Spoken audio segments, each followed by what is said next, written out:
அனைத்து ஊடகவியலாளர்களுக்கும் இனிய வந்தனங்கள். நான் சுந்தரலிங்கம் பிரதீப், இலங்கை ஆசிரியர் சேவை சங்கத்தினுடைய தேசிய அமைப்பாளர்.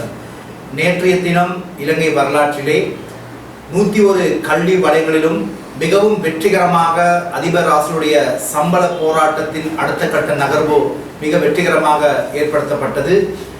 கடந்த 27 வருடங்களாக அதிபர் ஆசனுடைய சம்பள முரண்பாட்டு தீர்க்கப்படாமல் இருந்தது.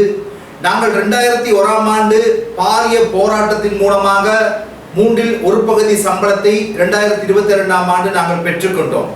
அதற்கு பின்பு 2023-2024 வரவு செலவு திட்டத்திலே ஆசிரியர் அதிபருடைய சம்பள முரண்பாட்டு தீர்ப்பதற்கான நிதி ஒதுக்கீடு வழங்கப்படும் என்று கல்வி அமைச்சும் அதே போல நிதி அமைச்சும் பல பொய்களை கூறிய பொழுதும் எவ்விதமான நிதி ஒதுக்கீடு வழங்கப்படவில்லை. எனவே நாங்கள் பார்த்து கொண்டிருந்தோம் அதிபர் ராசுடைய சம்பள உயர்வை இந்த அரசாங்கம் வழங்கும் என்று. ஆனால் இறுதியில் ஏமாற்றம் தான் கிடைத்தது. பல போராட்டங்களை 2023ஆம் ஆண்டு நாங்கள் செய்திருந்தோம்.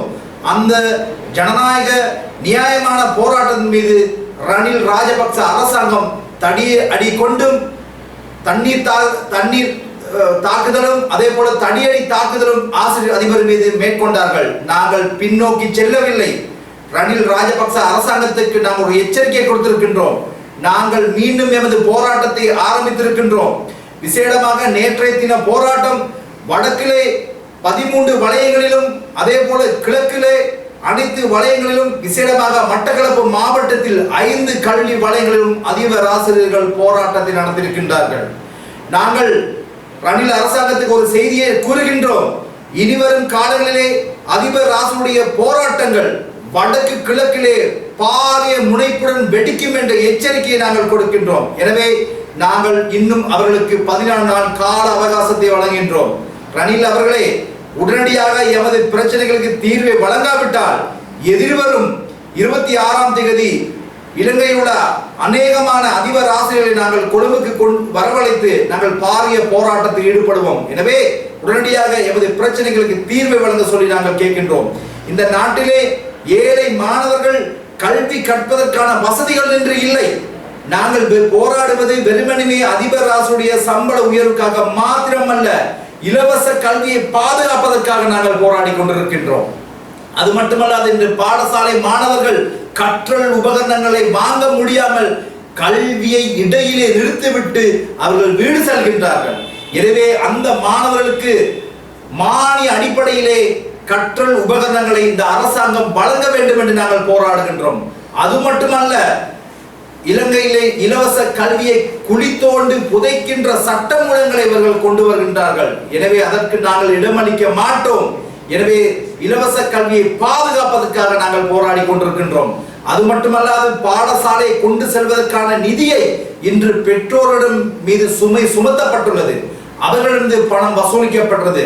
அரசாங்கம் உடனடியாக பெற்றோர்களிடமிருந்து பணம் வசூலிப்பதை இடைநிறுத்திவிட்டு பாடசாலை நிர்வாகத்தை மேற்கொள்வதற்கான நிதியை அரசாங்கம் வழங்க வேண்டும் என்ற இந்த முக்கிய கோரிக்கையை முன்வைத்துதான் இந்த நியாயமான போராட்டத்தை நாங்கள் முன்னெடுக்கின்றோம். எனவே எதிர்வரும் காலங்களிலே முன்னெடுக்கின்ற போராட்டத்திலே நாட்டில் உள்ள பெற்றோர்கள் பொதுமக்களும் இணைந்து கொண்டு இந்த போராட்டத்தை நடத்துவார்கள். ஆனால் நேற்று வெற்றியளித்த அந்த போராட்டத்தை ஒரு சிலர் அரசாங்கத்துக்கு பின்னின்று கூலிப்படைகளாக செயல்படுகின்ற சிலர் அதிபர் ஆசிரியர்களை வேறு கோணத்தில் அல்லது வேறு பாதையிலே திசை திருப்புகின்றார்கள். எனவே அதிபர்களை ஆசிரியர்களை இந்த கூலிப்படைகள் கண்டு நீங்கள் தெளிவாக இருக்க வேண்டும். இவர்கள் ஆசிரியர் சங்கம் என்ற போர்வையிலே அரசாங்கத்தினுடைய கருப்பு பணத்துக்கு விலை போகின்றார்கள். லஞ்சத்துக்காக இவர்கள் ஆசிரியர்களை பிழையான முறையிலே வழிநடத்துகின்றார்கள். எனவே அவர்களுக்கு இடம் கொடுக்காமல் நேர்மையான முறையிலே செயல்படுகின்ற அதிபர் ஆசிரியர் தொழிற்சங்க கூட்டமைப்புடன் நீங்கள் இணைந்திருந்து இந்த போராட்டத்தை வெற்றி பெறுவதற்கு இந்த நாட்டில் உள்ள அதிபர்கள், ஆசிரியர்கள், பொதுமக்கள், பெற்றோர்கள் ஒன்றிணைய வேண்டும் என்று நாங்கள்